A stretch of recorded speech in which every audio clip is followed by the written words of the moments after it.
برا نہ مانیے، آج روئے ارضی کی سب سے بڑی منافق قوم پاکستان میں بستی ہے، اس لیے کہ نصوص قطعیہ ہیں حدیث کے کہ 4 یا 3 چیزیں، ایک حدیث میں 3 چیزیں بیان کی گئی، ایک میں 4۔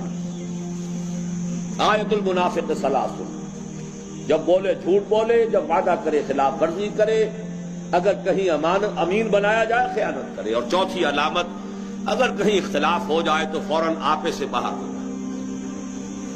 فرمایا جس میں یہ 4 اوصاف ہے وہ کٹر منافق۔ ایک حدیث میں آیا وَإِن صَامَ وَصَلَّى وَزَعَمَ أَنَّهُ مُسْلِمٌ، خواہ وہ نماز پڑھتا ہو، روزہ رکھتا ہو اور اپنے آپ کو مسلمان سمجھتا ہو۔ اس حدیث کو سامنے رکھیے اور اپنے معاشرے کا جائزہ لے لیجیے۔ یہاں جو جتنا بڑا ہے اتنا ہی بڑا جھوٹا ہے، جو جتنا بڑا ہے اتنا ہی بڑا وعدہ خلاف ہے، جو جتنا بڑا ہے اتنا ہی